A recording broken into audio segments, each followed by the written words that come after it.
오늘 창세기 45장 16절로부터 28절까지 말씀을 중심으로 해서 하나님의 풍성한 공급이라 하는 제목으로 말씀을 나누겠습니다. 하나님은 어떻게 공급해 주시는 하나님이시라고요? 풍성하게 공급해 주시는 하나님이시라. 하나님은 자린고비 같은 하나님이 아니시라. 째째하고 그런 하나님이 아니라 그 말입니다.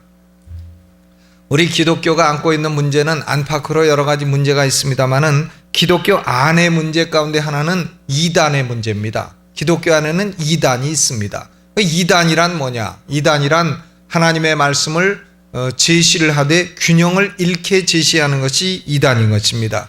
예를 들면 초대교회 때에도 예수님이 어떤 분이냐? 예수님은 신성과 인성, 양성을 한 몸에 지니신 분이시라. 이걸 가지고 사람들이 생각할 때에 어떤 사람은 예수님이 인간이지 무슨 하나님이냐 해서 인성을 강조하고 신성을 무시한 그런 사람도 있고, 또 어떤 사람은 예수님은 하나님이시지 우리와 같은 보통 인간은 아니다 해서 신성을 강조하고 인성을 무시한 그런 사람들도 있었습니다. 이렇게 균형을 잃게 되면 그런 사람을 가리켜서 이단이라 이렇게 말하는 것입니다.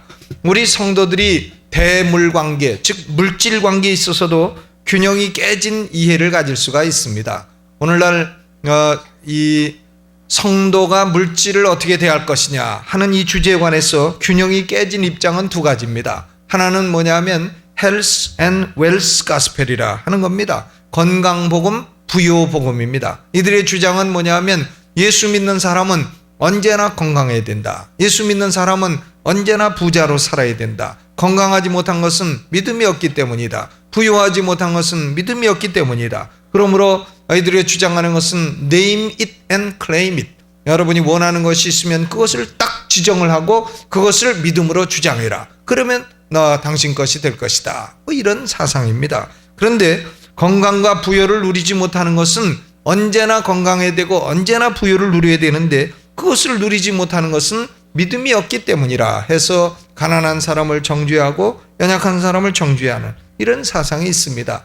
이것이 건강복음이요, 이것이 부요복음인데 이것은 성경에 없는 사상이요, 명백한 오류요, 균형이 깨진 이단 사상임이 분명한 것입니다. 왜냐하면 위대한 신앙인들도 다 때로는 몸을 무리하게 쓰면 약해졌습니다. 오늘날도 위대한 기독교인들도 다 몸을 무리하게 쓰면 몸에 병이 나게 돼 있는 것입니다. 그러므로 우리가 사도 바울을 봐도 육체에 사단의 가시가 있었다. 사단의 가시가 간질인지 안질인지 뭔지는 몰라도 육체에 사단의 가시가 있었는데 바울이 그것을 얼마나 괴로운지 좀 제거해 달라고 3번이나 간구했어도 하나님이 들어주셨습니까? 안 들어주셨습니까? 안 들어주셨다 그랬어요. 고린도후서 12장 7절을 보면 내 은혜가 내게 족하도다. 너는 은혜 받은 게 많기 때문에 뭐 하나 아픈 게 있어야 내게 도리어 큰 은혜니라 해서 그것을 거두지 아니하셨다 그랬습니다. 디모데후서 4장 20절에 봐도 드로비모는 병들므로 밀레도에 두었다. 사도 바울이 함께 사역하는 드로비모가 일을 하다가 병들게 됐다. 그래서 밀레도에 두었다 그랬습니다. 그러므로 위대한 성도들도 때로는 병들고 연약할 수 있는 것입니다. 또 저는 성경 어디를 봐도 위대한 사도들이 물질의 부여를 누렸다 하는 기록은 읽어본 적이 없습니다. 사도들이 부자로 잘 먹고 잘 살았다 하는 기록은 없는 것입니다. 그렇기 때문에 우리 성도들이 믿음만 있으면 언제나 건강하고 언제나 부자가 되어야 된다 하는 것은 성서적인 입장이 분명히 아닙니다. 그 반면에 또 다른 극단에 가면 우리 그리스도인들은 부도 버려야 하고 명예도 버려야 하고 모두 포기해야 되고 머리 깎고 산으로 들어가야 된다 하는 금욕주의 사상도 있습니다. 모나스티시즘.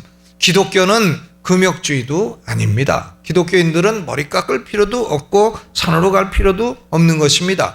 금욕주의를 표방하고 소위 청빈을 강조하던 수도원 운동이 나중에 보면 다 돈을 많이 긁어 모아서 부의 본거지가 됐다 하는 것이 역사의 교훈이 아니겠습니까? 그러므로 결국 이 금욕주의도 결국은 시간이 지나면 다 변질되는 것입니다. 그렇기 때문에 기독교는 언제나 부유하고 건강해야 되는 이 건강복음 부요복음도 아니고, 기독교는 또 뭐 배고프고 그렇게 고생하며 살아야 되는 금욕주의도 아니다 그 말입니다. 그렇다면 우리 성도들은 물질 문제에 관해서는 어떻게 생각을 해야 되느냐? 에베소서 3장 20절에 그 해답이 나와 있습니다. 우리 가운데서 역사하시는 능력대로 우리의 온갖 구하는 것이나 생각하는 것에 더 넘치도록 능히 하실 하나님이라 그랬습니다. 우리는 하나님을 물질에 관해서 어떻게 믿어야 됩니까? 하나님은 풍성한 하나님이라, 풍성하게 주시는 하나님이라.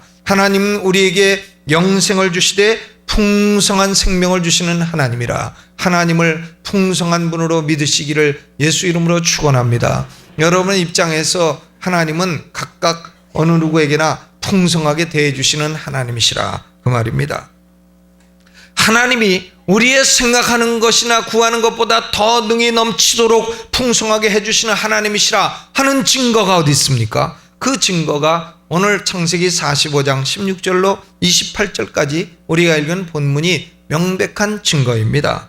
우리가 한번 이 본문으로 들어가서 야곱의 입장에 한번 돼보겠습니다. 야곱은 지금 마음속에 어떤 소원을 가지고 있겠습니까? 야곱이 야복강가에서 환도뼈가 부러지도록 기도한 기도대장인데 야곱이 지금 무슨 기도를 하겠습니까? 지금 야곱은 첫 번째 여행에서 자기의 둘째 아들 시므온을 인질로 잡혔고, 두 번째 이제 쌀을 구하러 가는 애굽 여행에서는 막내 베냐민, 사랑하는 아들 베냐민 보내기 싫었지만 그걸 할 수 없이 보내게 됐습니다. 그래서 아들들이 다 이제 애굽으로 가 있고 지금 홀로 남아 있습니다. 손자들만 데리고 있습니다. 제가 야곱이라면 이렇게 기도했을 것 같습니다. 하나님 아버지, 내가 22년 전에 잊어먹은 이 요셉이라는 아들이 혹시라도 살아있으면 좋겠습니다. 내가 죽기 전에 한 번이라도 그 아들의 모습을 보고 죽게 하여 주옵소서. 뭐 그렇게 기도하지 않았겠습니까? 또 하나님, 이제 요셉은 22년 전에 없어졌는데 막내 베냐민 하나 있는 것도 이번 애굽 여행에 형들과 같이 따라갔는데 베냐민이 무사히 살아 돌아왔으면 좋겠습니다. 또 애굽의 총리가 1차 여행 때에 쌀자루에다 돈을 집어넣어줬는데 그건 우리 아들이 한 짓이 아니라고 합니다. 하나님께서 이 돈 문제로 인해서 우리 아들들이 감옥에 들어가지 않게 하여 주시옵소서. 우리 아들들이 이번 여행에도 쌀을 얻어가지고 와서 우리 손자들이 다 참 따뜻한 밥 한 그릇이라도 제대로 먹을 수 있게 하여 주시옵소서. 우리 애들이 서로 싸움도 잘하고 하는데 길에서 오다가 서로 싸우지 않게 해주시고 오다가 악한 질병에 걸리지 않게 하여 주옵소서. 여러분이 야곱이라면 그런 기도하겠습니까? 그 이상의 기도를 하겠습니까? 이것은 사람이 생각할 수 있는 한계입니다. 야곱이 구할 수 있는 리미트가 바로 그 정도에 지나지 않는다 그 말입니다. 야곱이 말이죠, 지금 하나님, 요셉이 애굽의 총리 되게 하여 주옵소서. 우리 애들이 쌀 구하러 갔는데 수레까지 끌고 오게 하여 주옵소서. 그렇게 기도할 수 있습니까? 그런 기도를 할 것이라고 상상이나 할 수가 있겠습니까? 그렇지 않습니다. 그냥 사러만 돌아오고 쌀이나 좀 건져와도 그것으로 참 100배 감사하겠다, 아마 그렇게 생각했을 것입니다. 그래서 야곱은 손자들에게 시켰습니다. 얘들아, 아버지 돌아오시는가, 큰아버지 돌아오시는가 한번 나가서 보거라. 그래서 손자들이 나가서 봅니다. 그러다 어느 날 한 손자가 쫓아옵니다. 할아버지, 할아버지, 저기 11명이 오고 있습니다. 그래, 11명? 그 우리 아들들이 틀림없구나. 그런데 이 손자가 또 나가서 보더니, 할아버지, 근데 이 11사람이요 애굽의 수레도 끌고 오고 나귀도 20마리나 지금 끌고 오고 있습니다. 나귀의 짐이 잔뜩 실려 있고 옷도 막 참 좋은 옷을 입고 옵니다. 그러니까 야곱이 있다가, 에이구, 그러면 그거 우리 아들 아니니라. 우리 아들들은 수레도 안 끌고 갔고 나귀도 20마리나 끌고 올 일이 없느니라. 아이, 그거 우리 아들 아니니까 딴 사람 좀 찾아보거라, 아마 그랬을 겁니다. 그런데 손자가 또 나가서 보더니, 아이고, 할아버지 맞습니다. 아마좀 경상도인 것 같아요. 저기 아버지도 있고 큰아버지도 오고 작은아버지도 옵니다.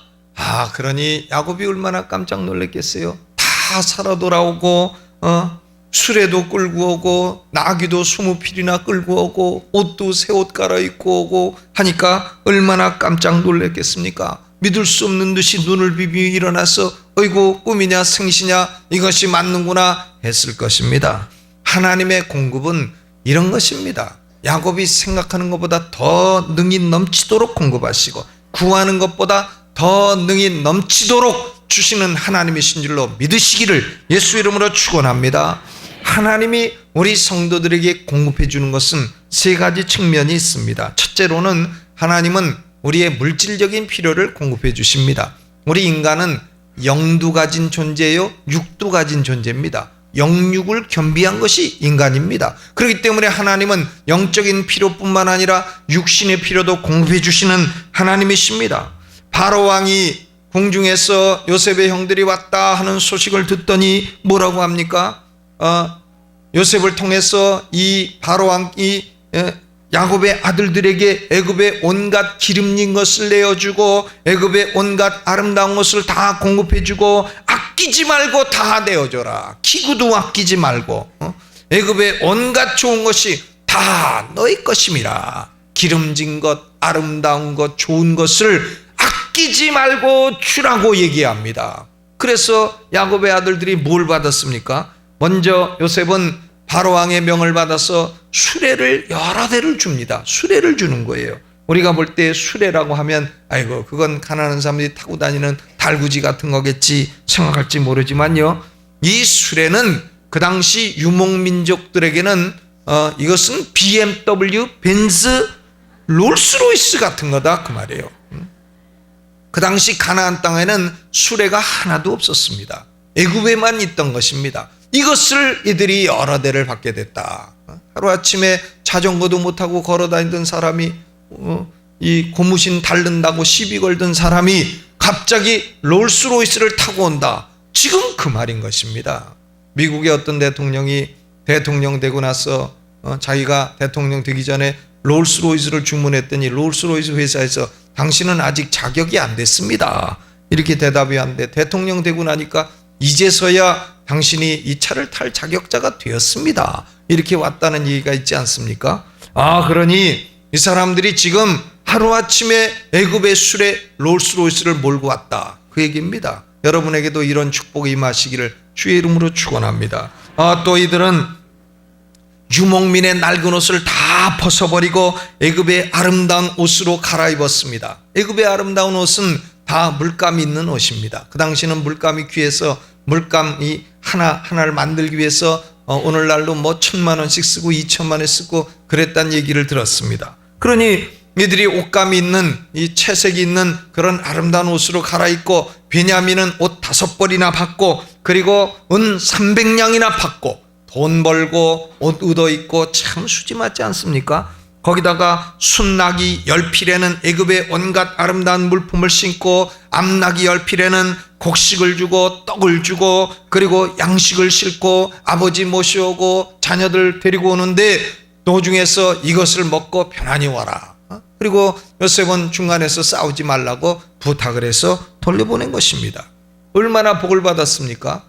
가서 감옥에는 안 들어오고 쌀이나 조금 얻어왔으면 좋겠다 했는데 술에 들어오고 나귀 20필 들어오고 옷 들어오고 돈 들어왔다.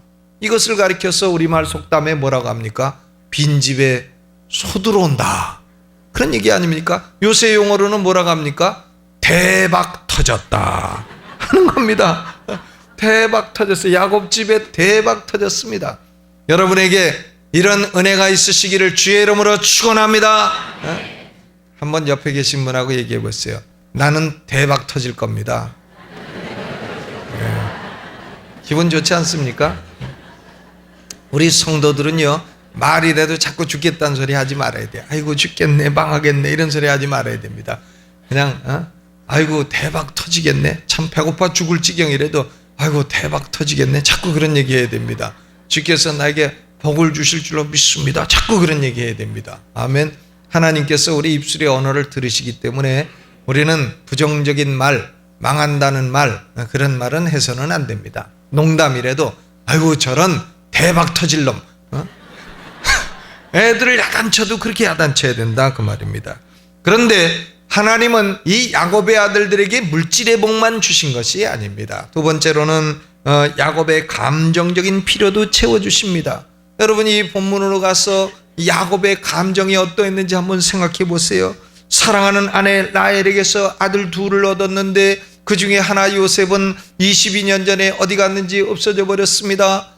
그러니 그 상실감이 얼마나 컸겠습니까? 요셉을 생각만 해도 아이고 내가 그걸 17살까지 길렀는데 그것이 갑자기 없어져서 22년의 세월이 흘렀으니 얼마나 상실감이 크겠어요. 그 아들 생각만 하면 눈물이 흐르고 그 아들 생각만 하면 눈에 밟히고 얼마나 상실감이 크겠습니까? 아들 길러서 17살에 죽었다고 생각해 보세요. 얼마나 슬픕니까? 그나마 라헬에게서 나온 둘째 아들 베냐민도 이제 애굽에 갔는데 그의 생명도 풍전등화와 같은 그런 입장이 됐으니 얼마나 불안감은 크겠습니까? 더더구나 여러 여자에게서 아들들을 낳다보니 아들이 12이나 돼선 좋긴 좋은데 이놈들끼리 서로 싸우고 다투고 노상에서 서로 다투지 말라고 부탁할 정도가 됐으니 이 애들로 말미암아 부담감은 또 얼마나 컸겠느냐 그 말입니다. 가지남은 아니지? 가지 많은 나무에 바람 잘 날 없다. 그런 속담이 있듯이요. 얼마나 부담감이 크겠어요. 거기다가 장남 루벤은 자기의 첩을 통간하는 자가 됐으니 얼마나 분노감이 컸겠느냐 그 말입니다. 아들이 자기의 첩을 통간해. 이런 후레 XX 분노감도 있을 거예요.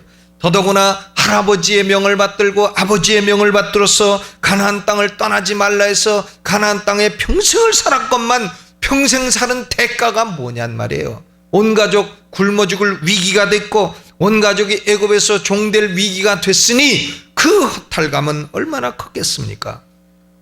야곱의 마음속에는 상실감과 분노감과 불안감과 부담감과 허탈감과 이것이 야곱의 마음을 헤집어 놓았을 것입니다. 그러나 하나님은 이 모든 감정적인 문제를 순식간에 다 풀어주십니다. 하나님은 우리의 감정도 살피는 하나님이신 줄로 믿으시기를 바랍니다. 이 아들들이 와서 아버지 요셉이 살아있습디다. 그 야곱이 믿습니까? 아이고 니네들 농담하냐? 아니요 요셉이 애굽의 총리가 됐습니다. 야 농담도 정도가 있지 그렇게 심하게 하냐? 아니요 아버지 요셉이 총리가 돼서 이 수레를 요셉이 보내준 겁니다. 한번 만져보시오. 그러니까 야곱이 창세기 45장 27절에 어떻게 했습니까? 그 아비 야곱이 요셉의 자기를 태우려고 보낸 수레를 보고야 어떻게 됐다고요? 기운이 소생한지라 그랬어요.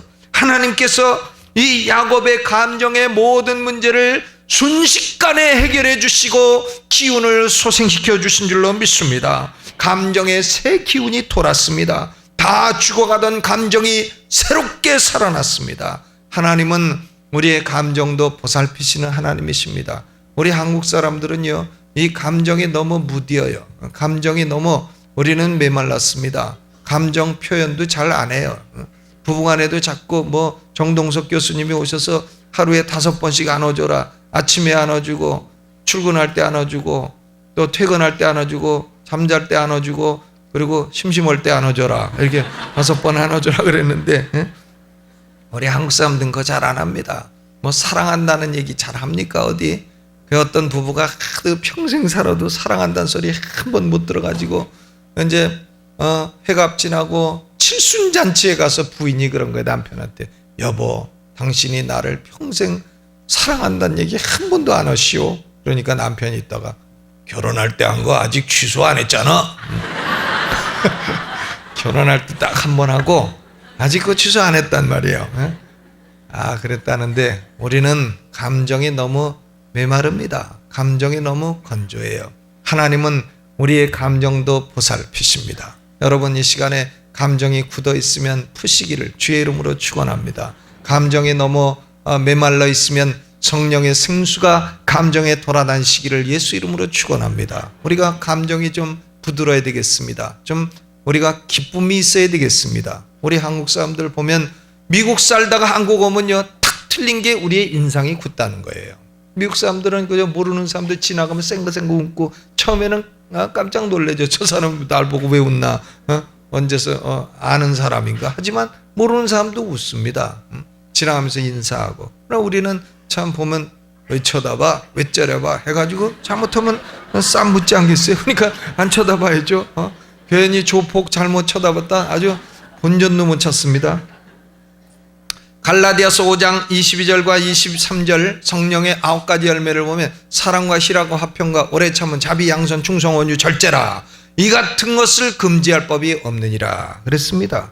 이것은 대부분 우리 감정에 관련된 것입니다. 사랑의 감정, 희락의 감정, 오래 참음의 감정, 다 감정 아닙니까? 하나님께서 오늘 여러분의 물질의 필요도 대박 터지게 채우시고 감정의 필요도 오늘 성령으로 위로가 임하사 감정이 치유되는 역사가 나타나기를 예수 이름으로 축원합니다. 오늘 제가 조금 전에 입시생들 기도해 줬는데 입시생들도요 허리가 굽고 어깨가 굽고 그러면 아는 것도 틀립니다. 풀어야 돼요. 감정을 품고 여유 있게 해야 됩니다. 설교도 내가 오늘 설교 잘해야지 하고 하면 그 설교 죽습니다. 그러나 그저 하나님께서 인도하시는 대로 편안한 마음을 가지고 하면 말도 안 틀리고 은혜도 받고 복된 시간이 되는 것입니다. 우리 감정이 좀 녹아져야 돼요. 여러분 감정이 오늘 녹아지시기를 예수 이름으로 축원합니다. 세 번째로 하나님은 무엇보다도 우리의 영적인 필요를 채워주시는 하나님이십니다. 하나님의 궁극적인 축복은 언제나 영적인 목적이 있는 것입니다. 왜 하나님이 이때에 야곱을 이렇게 물질의 복을 주시고 야곱의 감정도 풀어놔 주시느냐? 그것은 이제 앞으로 5년 동안 흉년이 더 있을 것인데 야곱과 그 아들들을 애굽 땅 고센 지역으로 옮겨놔서 애굽에서 400년 동안 살게 하시고 여호와 하나님을 섬기는 단일 민족으로 만드시기 위한 그런 영적인 목적이 있는 겁니다. 여기 우리가 창세기 45장을 보지만은 이 야곱의 후손들이 애굽 땅에서 400년간 객이 될 것이다 하는 것은 이보다 30장 앞선 창세기 15장의 예언이 되어 있습니다. 창세기 15장 거기 13절로부터 14절에 보면 아브라함이 이제 318명의 군대를 이끌고 가서 소돔 고모라의 그 빼앗긴 전리품을 다 빼앗아 가지고 돌아올 때에 하나님이 말씀하셨습니다. 내 자손이 400년 동안 이방에서 객이 되나 그 나라를 징치할 때에 큰 재물을 이끌고 나오리라. 내 자손은 400년 동안 이방에서 객이 될 것이라. 왜 하나님은 400년 동안이나 이 야곱의 후손들이 애굽에서 객생활, 나그네 생활을 해야 되느냐? 그것은 야곱의 아들들이 가나안의 부패한 문화에 오염되기 시작이기 때문인 것입니다. 그래서 하나님은 딱 분리시켜서 400년 동안 고생 좀 시키시고 여호와 하나님을 섬기는 단일 민족으로 성숙시키셔서 그래서 하나님이 그 백성의 경험을 통해서 말씀도 주시고 그 백성을 통해서 그리스도 예수를 보내시기 위한 그런 목적을 가지고 계셨던 것입니다. 그렇기 때문에 야곱에게 그 목적을 이루기 위해서 물질의 복도 주시고 야곱에게 그 목적을 이루기 위해서 감정도 풀어주시고 지금 아들들도 이렇게 많이 주시고 이렇게 했던 것입니다. 이런 목적을 야곱 자신도 잘 몰랐을 것이고 그 아들들도 잘 몰랐을 것입니다. 우리는 우리 인생의 역사하는 하나님의 섭리를 다 알 수는 없습니다. 그러나 하나님은 우리를 거룩하게 만드셔서 하나님의 합당한 목적에 쓰시는 그릇이 되기를 원하시는 것입니다. 바로 이런 섭리가 영적인 축복이 우리의 삶 가운데 날마다 지속되고 있는 것입니다. 오늘 아침에도 그러므로 우리의 영적인 필요를 채우시는 하나님의 축복이 여러분에게 임하시기를 예수 이름으로 축원합니다. 하나님은 어떤 하나님이냐? 우리의 영육간의 필요를 풍성하게 채워주시는 하나님이신 것입니다. 풍성한 하나님을 믿으시기를 주의 이름으로 축복합니다. 여러분 옆에 계신 분하고 한번 말씀하세요. 하나님은 풍성한 하나님입니다. 그러면 하나님이 이렇게 풍성한 공급을 해주시는 원리는 뭐냐? 원리는 세 가지입니다. 첫째는 하나님은 하나님의 때에 공급해 주시는데 하나님의 때가 언제냐 하면은 인간이 자기 자신의 능력이 소진될 때입니다. 야곱이 27절에 보니까 수레를 먹어야 기운이 소생했다. 야곱의 기운은 완전히 탈진된 상태에 있었던 겁니다. 물질도 없고 이제는 감정도 탈진했고 영적으로도 최저점을 지날 때에 아이고 이제 우리는 집안이 어쩌다가 이렇게 콩가루 집안 망한 집안이 됐는가, 아이고 이제는 내가 참 어렵구나 할 그때가 바로 하나님이 말할 수 없는 큰 풍성한 축복을 부으시는 제일 좋은 때다 그 말입니다. 사도 바울도 고린도서 1장 8절에서 9절에 이 원리를 말했습니다. 형제들아, 우리가 아시아에서 당한 환난을 너희가 알지 못하기를 원치 아니하노니 힘에 지나도록 심한 고생을 받아 살 소망까지 끊어지고 우리 마음에 사형 선고를 받은 줄 알았으니 이는 우리로 자기를 의뢰하지 말고 오직 죽은 자를 다시 살리시는 하나님만 의뢰하게 하려 하심이라 그랬습니다. 우리 사람이 내가 내 힘과 내 능력과 내 지혜로 다 할 수 있다고 하면 하나님은 그대로 놔두십니다. 그래, 한번 해봐. 네 힘과 너의 차원으로 한번 해봐라. 놔두십니다. 그러나 아이고 하나님, 내 힘과 내 능력으로 안 됩니다. 손 딱 들고 하나님 아버지여, 내가 전능하신 하나님을 의뢰합니다 하고 나올 때에 그때 하나님은 풍성과 부요하심을 보여주시는 줄로 믿으시기를 바랍니다. 그래서 우리가 깨어져야 되는 거예요. 깨어져야 하나님의 능력이 나타나는 겁니다. 지난 금요철야 때 문병열 목사님 참 경상도 사투리 그분 세게 쓰십니다. 경상도 가면 깨어져야 하리, 부서져야 하리 그 찬송도 바꿔 부릅니다. 뽀사져야 하리 뽀사져야 하리 이렇게 부릅니다. 그래서 제가 한번 물어봤어요. 아, 여보시오, 그 뽀사지는 게 뭡니까? 왜 그 언어를 좀 아름답게 쓰지 그렇게 부부싸움을 해도 남편 머리를 뽀사 놓는다 이렇게 말합니까?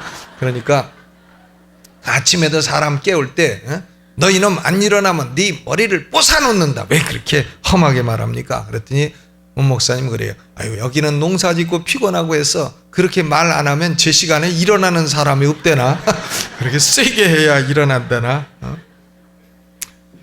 우리가 참 내 삶의 차원이 뽀사져야 하나님을 의뢰하고, 그래서 그때야 하나님의 전능하신 능력이 나타나게 되는 것입니다. 두 번째로, 하나님의 공급은 우리의 자격이나 공로 때문에 오는 것이 아니고 은혜로 오는 것입니다. 야곱과 그 아들들이 왜 이렇게 복을 받았어요? 그 사람들이 뭐 잘해서 그렇습니까? 뭘 잘하긴 뭘 잘했습니까? 요셉이나 팔아먹고 지들끼리 싸움이나 나쁜 짓이나 했지 뭘 잘한 게 있습니까? 아무 잘한 거 없습니다. 그래도 애굽왕 바로는 그들에게 별별 걸 다 줬습니다. 하나님도 그들에게 축복하셨습니다. 왜 그렇습니까? 요셉 때문에 그런 거예요. 요셉 하나 때문에 바로왕이 복을 준 것입니다.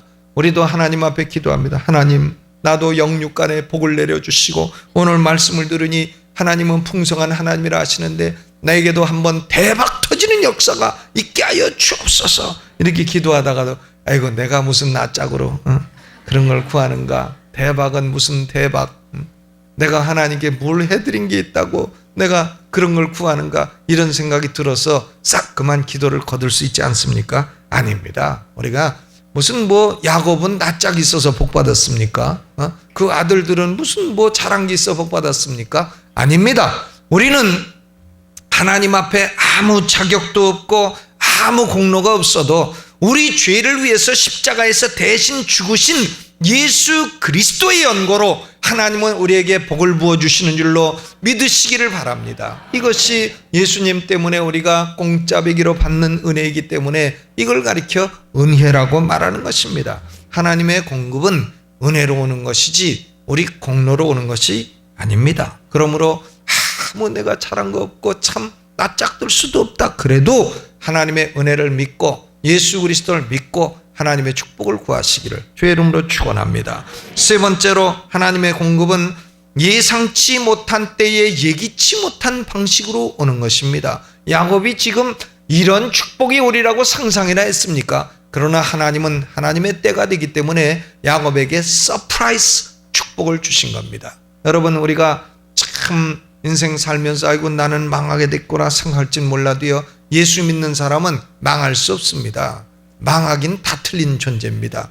옆에 계신 분하고 한번 얘기하세요. 나는 망하긴 다 틀렸습니다.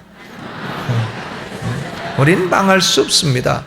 망할 즈음에 가면 하나님이 서프라이즈 축복을 주시기 때문에 망할 수 없습니다. 우리는 영원히 망할 수 없습니다. 우리가 천국 갈 사람이지 망할 사람입니까? 천국에 말할 수 없는 축복을 누릴 사람이지 우리가 망할 사람입니까? 여기서 좀 한두 끼 못 먹었다고 망합니까? 여기서 조금 몸 아프다고 망합니까? 아닙니다. 조금 주식값 떨어졌다고 망합니까? 아닙니다. 집 좀 날렸다고 망합니까? 아닙니다. 우리는 망하긴 다 틀린 그런 존재예요. 망할 수 없는 존재입니다. 그러므로 우리는 참 하나님부터 용기를 얻고 눈에 힘을 가지고 사시기를 주의 이름으로 축원합니다. 아프리카 콩고 사람이 미국 여행을 갔습니다. 그런데 아프리카는 물이 귀해서 참 마실 것도 없고, 물이 있다 하면 더럽고 벌레 있고, 그런데 물 한 방울도 아껴 먹고 하는데 호텔에 가보니까 말이죠, 뭘 탁 수도꼭지를 틀으니까 수도가 물이 쏟아지는데 깨끗한 물이 한없이 무한정 쏟아집니다. 그러니까 이 아프리카 사람이 결심을 합니다. 내가 내 고향에 저것을 선물로 가져가야 되겠다. 저것만 하나 가져가면 물 걱정은 없으리라 해서 밖에 나가서 렌치를 사다가 밤새 뜯어가지고, 그래서 수도꼭지를 가방에 딱 넣고, 그리고 아프리카에 돌아가서, 그래서 사람들 동네 사람 다 몰아놓고 내가 이제 이 동네 물 문제를 해결해 주겠노라 하고 탁 틀어보니까 뭐 나옵니까? 국물도 안 아무것도 안 나오죠. 수원지와 분리된 수도꼭지는 아무 의미도 없는 것입니다. 축복의 근원 대신 하나님과 연결되어 있어야 합니다. 우리는 날마다 예수 그리스도를 통하여 하나님과 연결될 때에 예수 그리스도의 연고로 하나님은 우리에게 풍성한 축복을 부어주시는 줄로 믿으시기를 바랍니다. 우리는 물질의 축복도 필요하고, 감정의 축복도 필요하고, 영적인 축복도 필요합니다. 이 3대 축복은 내가 내 힘을 의지하지 아니하고 하나님을 의뢰할 때에 하나님은 우리의 생각하는 것보다, 구하는 것보다 더 능히 넘치도록 공급해 주시는 하나님이심을 믿고, 이 시간에 하나님의 은혜를 의지해서 예수 그리스도를 믿고 이 3대 축복을 구하시고 받으시는 여러분 되시기를 예수 이름으로 축원합니다.